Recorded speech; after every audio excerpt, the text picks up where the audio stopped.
जय हिंद बच्चों।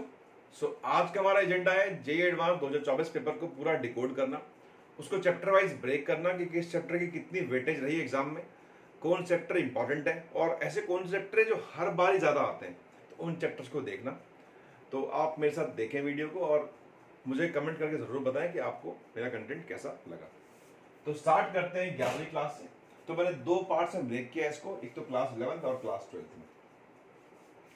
तो क्लास 11th की बात की जाए तो लॉजिकल काइनेमेटिक्स से इस बार एक सवाल था जो कि काफ़ी कम है और कुछ नया नहीं है इसमें, बिकॉज हर बार एक सवाल आता है। लॉज ऑफ मोशन सरप्राइजिंगली बिल्कुल खाली रहा, कोई सवाल नहीं। हालांकि लॉज ऑफ मोशन एक मिक्स है, इसमें F equal to M A constant वो बहुत सारा आता चीज़ है, लेकिन वो डायरेक्टली कोई सवाल ऐसा दिखा नहीं मुझे जो मैं इसमें फ्रेम करूँ कि मैं इस चैप्टर में पुट करूँ उसको। वर्क पर एनर्जी फिर से खाली रहा। चैप्टर ये नॉर्मली कम ही आते हैं ये सारे, हालांकि इसको पढ़ाए खूब ज़्यादा, इंपॉर्टेंस बहुत है। इन चैप्टर का यूज हर चैप्टर में यहाँ पे जो भी पढ़ रहे हैं यहाँ पे, लेकिन इन चैप्टर से देखें तो मामला इनका ब्लैंक सी रहा, एक सवाल ही आया खाली, कुछ ज़्यादा नहीं है। सेंटर मास हमेशा की तरह थोड़ा इंपॉर्टेंट, जो रिसेंट ईयर बढ़ने लग गया, तो दो सवाल थे इससे। रोटेशन इस बार सरप्राइजिंगली कम रहा, सिर्फ डायरेक्टली इससे दो सवाल ही पूछे गए, एक एंगुलर इम्पल्स से और एक उससे डेस्क वाले क्वेश्चन से। तो सिर्फ दो क्वेश्चन इससे आए इस बार। हालांकि इसको मैं ये बोलूंगा कि काफ़ी इंपॉर्टेंट चैप्टर है, तो इस बार दो आया, अगली बार ये बाउंस बैक करेगा और 5-6 सवाल इससे आएंगे 25 में, तो इसको आप इंपॉर्टेंट मार्क करें, काफ़ी इंपॉर्टेंट है। सेंटर मास भी काफ़ी इंपॉर्टेंट है।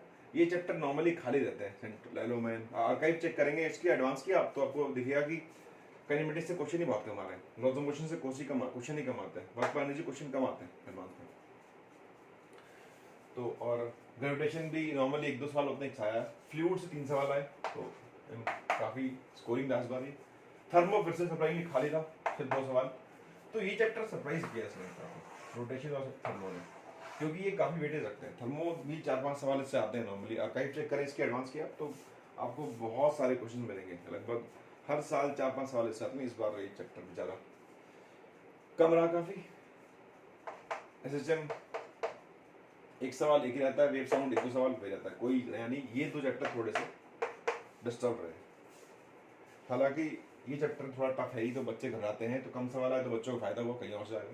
थर्मो भी यही है कि इसमें भी क्वेश्चन थोड़े इजी भी होते हैं, थोड़े मुश्किल भी बन जाते हैं, तो 2 सवाल आए कोई दिक्कत नहीं है इसमें भी ऐसी, बिकॉज ठीक है, कोई बात नहीं। टोटल अगर मैं 11वीं काउंट करूँ तो 1 2 3 2 5 6 3 9 2 11 12 14 सवाल 11वीं से मिले हमको, ठीक है। अब बात करते हैं 12वीं की। इलेक्ट्रो से अकेले 5 सवाल। 5 सवाल अपने आप में ही बता रहा है कि भाई बहुत ज़्यादा इंपॉर्टेंट चैप्टर है, बहुत ज़्यादा वेटेज है इसकी। और तो अगर आप इस चैप्टर को कर रहे हो 12वीं में, तो इस चैप्टर पे ज़्यादा ध्यान दें, इस चैप्टर को बहुत टाइम दें, इसके क्वेश्चंस एडवांस के आर्काइव करें, जो भी जितना कंटेंट है वो एक्सप्लोर करें, बिकॉज इससे आजकल काफ़ी क्वेश्चंस आ रहे हैं, सिर्फ 2024 में ही नहीं। अब मैं आपको डिफरेंट वीडियोस में बाकी पेपर का एनालाइज भी दिखाऊंगा, कंपैरिजन भी कराऊंगा, तो आप देखेंगे कि ये चैप्टर काफ़ी इंपॉर्टेंट है, उसको आप बिल्कुल ध्यान दें, अच्छे से करने की कोशिश करें। नेक्स्ट आता है करंट। करंट ब्लैंक करा, 0 सवाल के साथ सन्नाटा, कोई सवाल नहीं आया बेचारा। मैग्नेटिज्म 3 सवाल, इतने से क्वेश्चन आते हैं, 2-3 सवाल वो आए। EMI 2 सवाल,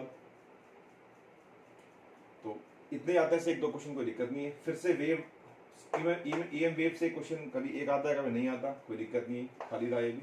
ऑप्टिक्स फिर से 6 सवाल। ऑप्टिक्स फिर से इस बार भर भर के आया, 6 सवाल आए जो बहुत होते हैं, तो कुल मिला के 2 चैप्टर की वेटेज देखें तो 11 सवाल, 34 में से 11 सवाल 2 चैप्टर से आ गए, तो कितना ज़्यादा इंपॉर्टेंट है आप देख सकते हैं इसका भार। और सिर्फ इस साल नहीं, ये मैं बोल रहा हूँ कि ये हर साल ही ऐसे आता है लगभग भर के। मॉडर्न फिजिक्स 2 सवाल, नॉर्मली ऐसे आते हैं 2 3 4 भी आ जाते हैं, कोई दिक्कत नहीं। EM वेव एरर डायमेंशन 2 सवाल, इसको हम इग्नोर करके रहते हैं, एरर को 11वीं पढ़ाते नहीं है, 12वीं में थोड़ा मुश्किल हो जाता है, तो इसको इग्नोर नहीं करना, बिकॉज 2 सवाल आए थे और दोनों ही लल्लू सवाल थे, आसान सवाल थे। तो उसको आपको ट्राई ये करो कि जहाँ भी जिस स्टेज पे हैं, तो अब अभी से आप डायमेंशंस निकालना, एरर कुछ पढ़ना उनको शुरू करते हैं, बिकॉज काफ़ी इंपॉर्टेंट रहता है। तो अगर मैं इसको टोटल करूँ तो 5 3 8 2 10 16 2 18 2 20 सवाल लेके 12वीं गया, और सिर्फ 14 सवाल है 11वीं से। तो अगर आप देख सकते हैं कि 12वीं की वेटेज कितनी ज़्यादा है, ये 20 सवाल है, 14 सवाल है आउट ऑफ 34 सवाल। तो जो चैप्टर इंपॉर्टेंट थे उसमें अगर मैं मार्क करूँ तो उसमें एक इलेक्ट्रो है, तो इसे अच्छे से करें जब भी कर रहे हैं, एडवांस के लेवल पे करें। मैग्नेटिज्म बोल सकता हूँ, 3 सवाल आ रहे हैं, 4 भी आ सकते हैं, कोई दिक्कत नहीं है, इनको एक साथ कर सकते हैं कंबाइन हम इस यूनिट को, बिकॉज आसपास लिंक सा ये मैग्नेटिक फील्ड के रिलेटेड है। तो टोटल इस यूनिट में 5-6 सवाल आते हैं, तो काफ़ी इंपॉर्टेंट है भी। देन ऑप्टिक्स बोल सकता हूँ, 6 सवाल बहुत ज़्यादा है, आते भी हैं हमेशा ही। मॉडर्न, और इसको भी एक साथ ट्रीट किया जाता है मॉड्यूल्स में, तो ये भी इंपॉर्टेंट है। तो मॉडर्न में 2 और एरर में भी बस 2 तो 4-5 सवाल है। कितने पैकेज दोनों साथ में होता है। थर्मो इस बार नहीं आया, अगली बार आएगा, चिंता की कोई बात नहीं है, तो उसको आप अच्छे से करें। And then rotation. तो ये चैप्टर ऐसे हैं, इनको आपको बहुत फोकस करने की जरूरत है अगर आप जेईई एडवांस की बात करते हैं तो।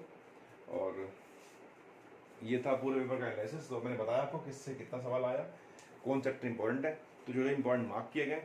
जब भी आप उन चैप्टर्स को पढ़ रहे हो तो आप ध्यान ये दें कि उस पर ज़्यादा सारे क्वेश्चंस करें, तो आपको काफ़ी फ़ायदा होगा एडवांस में, बिकॉज इन चैप्टर पे आपको जितनी नॉलेज होगी एग्जाम में आप उतनी इजीली क्वेश्चंस को कर पाएंगे। तो आज के लिए इतना ही है। आई बिलीव कि आपको मेरा कंटेंट पसंद आया होगा, तो मेरी वीडियो को लाइक, कमेंट, सब्सक्राइब करना ना भूलें। Thanks for watching.